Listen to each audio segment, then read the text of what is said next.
So hello and welcome to বাংপেন পিস, আবার একটা ইন্ডিয়ান ফুটবলের ভিডিওতে প্রত্যেককে ওয়েলকাম। বেশ কিছু বিষয় রয়েছে ডিসকাস করার মতো, স্পেশালি কিছু ট্রান্সফার টক তো রয়েছে, কিন্তু তার পাশাপাশি অবশ্যই বেশ কিছু ট্রফির আজকে ফাইনাল ছিল, যার মধ্যে সবথেকে ইম্পর্টেন্ট হচ্ছে RFDL এর ফাইনাল। সেখানে কিন্তু ইস্টবেঙ্গল হেরে গেছে পাঞ্জাব এফসির কাছে, এবং আরও একটা ছোটোদের টুর্নামেন্ট ছিল যেটা বান্দোদকার মেমোরিয়াল ট্রফি, সেখানে কিন্তু কেরালা হেরে গেছে গোয়ার কাছে। কথা বলবো সেই ম্যাচগুলো নিয়ে, এবং AIFF এর যে আন্ডার-17 জুনিয়র লিগ চলছিল, ইউথ লিগ, সেখানে কিন্তু মোহনবাগান ছিটকে গেছে পাঞ্জাবের কাছে ড্র করে। তো পাঞ্জাব আজকে জোড়া ধাক্কা বাংলার দুই ক্লাবকে দিয়েছে, সেই নিয়ে যেমন কথা রয়েছে, তার পাশাপাশি অবশ্যই কিছু ট্রান্সফারের দিকে তাকাতে হবে। প্রথমে যদি কথা বলি, যেটা বান্দোদকার মেমোরিয়াল ট্রফি, সেখানে কিন্তু গোয়া এবং কেরালা তারা পেনাল্টি শুট আউটের মাধ্যমে ফাইনালি ফয়সালা পেয়েছে, এবং কেরালা ব্লাস্টার্স এফসি তারা ভেবেছিল যে অন্ততপক্ষে জুনিয়র ফুটবলার, রিজার্ভ ফুটবলার তারা একটা ট্রফি নিয়ে আসবে, সেটাও কিন্তু হয়নি। তো যে ট্রফিটা এবারে শুরু হয়েছে একদম ইয়াং ফুটবলারদেরকে ইন্সপায়ার করার জন্য, সেখানে কিন্তু গোয়া কেরালাকে হারিয়ে দিয়েছে। দ্বিতীয় যে ম্যাচটা বা যে ট্রফির দিকে তাকাবো, সেটা কিন্তু আন্ডার-17 ইউথ লিগ AIFF এর। সেখানে মোহনবাগানের সাথে পাঞ্জাবের খেলা ছিল, যেটা 2-2 গোলে ড্র হয়েছে, এবং এর ফলে কিন্তু মোহনবাগান AIFF এর যে ইউথ লিগ সেখান থেকে বাইরে বেরিয়ে গেল। তো পাঞ্জাব এই ধাক্কাটা প্রথমে বিকালের দিকে দেয়, এবং তারপর সন্ধ্যেবেলায় যখন ইস্টবেঙ্গলের সাথে ম্যাচ ছিল RFDL এর ফাইনালে, সেখানে কিন্তু সেকেন্ড ধাক্কাটা কলকাতাকে দেয়, যেখানে 3-2 গোলে পাঞ্জাব কিন্তু ইস্টবেঙ্গলকে হারিয়ে দেয়। ইস্টবেঙ্গল লিড নিয়ে ফেলেছিল, বাট তারপরে সেই লিড ধরে রাখতে পারেনি। 2-1 থেকে পাঞ্জাব কিন্তু 3-2-এ কামব্যাক করে। অনেকটা সময় হাতে ছিল ইস্টবেঙ্গল প্লেয়ারদের, বাট কি হয়েছে, ফাইনালি কিন্তু উইনার বা ইকুয়ালাইজার কোনো কিছুই বেরিয়ে আসেনি, এবং প্রথমবারের মতো পাঞ্জাব এবং ইস্টবেঙ্গল দুটো টিমের কাছে সুযোগ ছিল প্রথমবার RFDL এ চ্যাম্পিয়ন হওয়ার। তো সেটা পাঞ্জাব আপাতত করে দেখালো, এবং যে নেক্সট জেন কাপ হবে জুলাই মাসে, শোনা যাচ্ছে যে সাউথ আফ্রিকা বা লন্ডন যে কোনো একটা জায়গাতে হতে পারে। এখনও অবধি ভেন্যু কিন্তু ফাইনাল নয়, আর অনেকে বলেছে যে এটা নিয়ে একটু কথা বলতাম, কিন্তু মেন ব্যাপারটা হচ্ছে যে এখনও অবধি আমাদের ইন্ডিয়া থেকে 3টে টিম ছাড়া বাকি PL এর কোন কোন ইউথ টিম আসছে বা সাউথ আফ্রিকা থেকে কোন কোন টিম আসছে এখনও অবধি কিন্তু কনফার্ম না। তো তার আগে এটা নিয়ে কিছু বলা বেকার হয়ে যাবে। ইন্ডিয়া থেকে 3টে টিম নিশ্চিতভাবে পাঞ্জাব চ্যাম্পিয়ন হিসেবে যাচ্ছে, ইস্টবেঙ্গল রানার্স হিসেবে যাচ্ছে, এবং গতকাল কিন্তু মুথুট তারা বেঙ্গালুরুকে হারিয়ে দিয়েছে, এবং তারা 3rd প্লেস পজিশন পেয়েছে। তো এই 3টে টিম এবারে কিন্তু যাচ্ছে, যেটা গতবার অবধি 4টে করে টিম যেত, যারা সেমিফাইনালে চলে যেত তারাই কিন্তু যাওয়ার সুযোগ পেয়েছিল।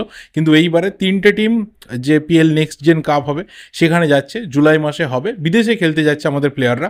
3টে টিমের জন্যই গুড উইশেস থাকবে, যে অন্ততপক্ষে আমাদের দেশের নামটা যেন সেখানে ঠিকঠাক করে ধরে রাখতে পারে, কারণ এর আগে যতবার PL নেক্সট জেন কাপ হয়েছে সেখানে কিন্তু ইন্ডিয়ান টিম সেইভাবে বিদেশি দলগুলোর বিরুদ্ধে দাঁত নখ কিচ্ছু ফোটাতে পারেনি। তো এইবারে দেখা যাক আমাদের 3টে টিম কত ভালো খেলতে পারে। পাঞ্জাব, ইস্টবেঙ্গল এবং মুথুটের ইয়াং প্লেয়ারদের ওপর আমাদের ভরসা রয়েছে যে তারা ভালো কিছু অবশ্যই করতে পারে। কিন্তু আজকের ম্যাচটা ইস্টবেঙ্গলের জন্য একটা বিগ ব্লো হয়ে গেল, এবং পাঞ্জাব কিন্তু একই দিনে দুটো কলকাতার টিমকে ভীষণভাবে একটা বড় ব্লো দিল। এবং পাঞ্জাবের দায়িত্বে কিন্তু বাঙালি কোচ শঙ্করলাল চক্রবর্তী তিনিই ছিলেন। দীর্ঘ সময় ধরে ইন্ডিয়ান ফুটবলে তিনি কাজ করে যাচ্ছেন। একটা সময় মোহনবাগানের যে লিগ টিম সঞ্জয় সেনের তত্ত্বাবধানে, সেখানে তিনি অ্যাসিস্ট্যান্ট কোচ হিসেবে ছিলেন। তারপর প্রচুর ক্লাবের দায়িত্ব তিনি নিয়েছেন, বাট সাকসেসের রাস্তা সেভাবে শঙ্করলাল চক্রবর্তী এখনও অবধি ইন্ডিয়ান ফুটবলে খুব একটা দেখতে পাননি। গত সিজনে আমরা তাকে সুদেবা দিল্লির দায়িত্ব নিতে দেখেছিলাম, বাট আনফর্চুনেটলি সুদেবা কিন্তু রেলিগেটেড হয়ে যায়। তারপরে একটা সময় কাজের বাইরে, এবং পরে পাঞ্জাব এফসির অ্যাসিস্ট্যান্ট কোচের পদে তিনি দায়িত্ব পান, এবং পাঞ্জাবের যে ইউথ টিমটা রয়েছে সেটাকে তিনি গাইড করেছেন, যেটা অমরজিৎ সিং কিয়ামের নেতৃত্বে আজকে RFDL চ্যাম্পিয়ন হলো। তো সেখানে অবশ্যই কিন্তু একজন বাঙালি কোচের অবদান, এটা ভুলে গেলেও চলবে না।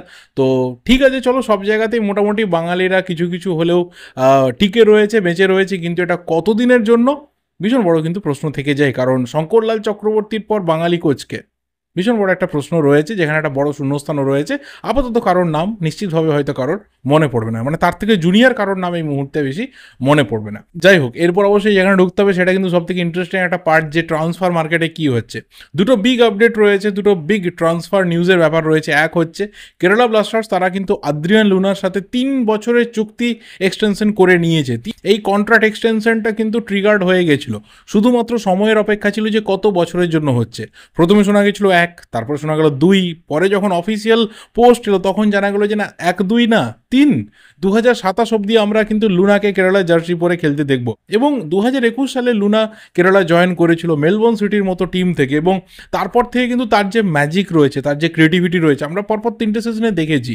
এবং এই সিজনে বেশ কিছু ক্লাবের অফার ছিল, বেশ কিছু ক্লাবের লুক্রেটিভ ডিল তাকে পেশ করা হয়েছিল, কিন্তু ফাইনালি যে লয়্যালটি ওভার মানি বলে একটা ব্যাপার হয়, আমরা বিশ্ব ফুটবলে বহু প্লেয়ারের থেকে এই জিনিসটা দেখি। গোয়া থেকে ভালো অফার ছিল, মুম্বাই থেকে ভালো অফার ছিল, হতে পারে যে আরও হয়তো বেশ কিছু ক্লাব থেকে ভালো অফার ছিল, তার জন্য এনকোয়ারি হয়েছিল বা তাকে কোথাও নেওয়ার চেষ্টা করা হয়েছিল, কিন্তু কেরালার প্রতি তার যে একটা আলাদা লয়্যালটি রয়েছে, একটা ভালোবাসা রয়েছে, কেরালা ফ্যান্সদের প্রতি ভালোবাসা রয়েছে, এটা কোথাও কিন্তু লুনাকে টিমে রেখে দেওয়ার জন্য যথেষ্ট পরিমাণে কাজ করেছে। এবং আমাদের এখানে হয় না অনেক ফরেন প্লেয়ার, তারা কিন্তু একটা দুটো সিজন একটা ক্লাবের হয়ে খেলার পরে বেটার অফারের সার্চ করে যে কোথায় আরও বেটার আমি স্যালারি পাচ্ছি, সেখানে কোথাও সুইচ করার চেষ্টা করে।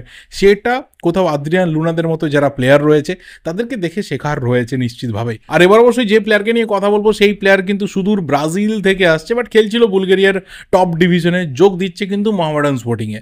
আর কলকাতার 3 প্রধানকে আমরা এবার আইএসএলে দেখতে পাবো। মোহনবাগান, ইস্টবেঙ্গল তাদের মতো করে রিবিল্ড করছে টিমকে, কিন্তু মোহামেডান স্পোর্টিং কতটা ভালো টিম বানাবে, কত ভালোভাবে তাদের ডেবিউ সিজনটা কাটাবে, এটা নিয়ে কিন্তু বহু মানুষের এনকোয়ারি ছিল এতদিন ধরে যে কত ভালো টিম তৈরি হচ্ছে। 3 জন বিদেশি তারা রেখে দিচ্ছে মাঝমাঠ, ডিফেন্স এবং ফরওয়ার্ড থেকে, কিন্তু আরও যে 3 জন কোয়ালিটি ফরেনার আসবে এটা জানান কিন্তু বারবার করে তাদের চেয়ারম্যান বা তাদের যারা মোটামুটি টিমের দায়িত্বে থাকেন কর্তা ব্যক্তি, তারা প্রত্যেকে জানান দিচ্ছিল। মিঠুদা বহু ইন্টারভিউতে বলেছে যে আমরা 3 জন টপ কোয়ালিটি ফরেনারকে কিন্তু নিয়ে আসি, যাদের হয়তো নাম খুব হাইফাই না, বাট তারা কিন্তু কোথাও নিজের যে বেস্ট খেলাটা সেটা মোহামেডান জার্সিতে এসে ইন্ডিয়াতে খেলবে। তো তার মধ্যে প্রথম যে সিগনেচারটা, সেই সিগনেচারটা এই মুহূর্তে কিন্তু ডান হয়েছে Brazilian right winger Carlos Franka, যে কিন্তু খেলছিল বুলগেরিয়ার টপ ডিভিশন ক্লাব লোকো সোফিয়া।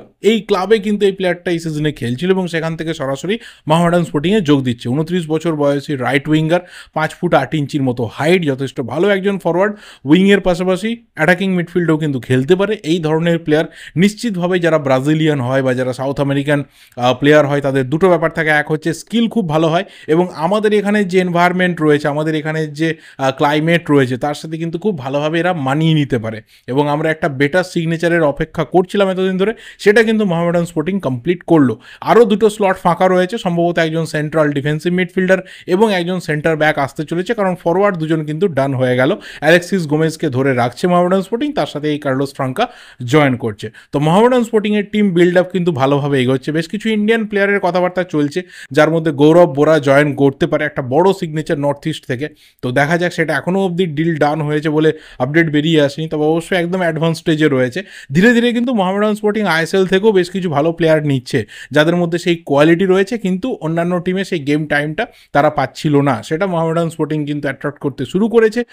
জোহের এলিয়ানা বা এই গৌরব বোরার মতো প্লেয়ারদের যত ইনক্লুড করবে, তত আমার মনে হয় যে মোহামেডান স্পোর্টিংয়ের যে টিমটা, হাই লিগ জয়ী টিমটা, তার থেকে আরও বেটার টিম আমরা আইএসএলে দেখতে পাবো। তো এই সিগনেচারগুলোকে তোমরা কীভাবে দেখছো মোহামেডান স্পোর্টিং ফ্যানরা, অবশ্যই কিন্তু কমেন্ট করে জানিও। এই ভিডিওটা এই অবধি ভালো লাগলে লাইক করো, শেয়ার করো, যা যা ওপিনিয়ন্স রয়েছে অবশ্যই দিতে থাকো। দেখা হবে পরের ভিডিওতে। Till then subscribe the channel যদি নতুন হয়ে থাকো। Thank you, goodbye and good night.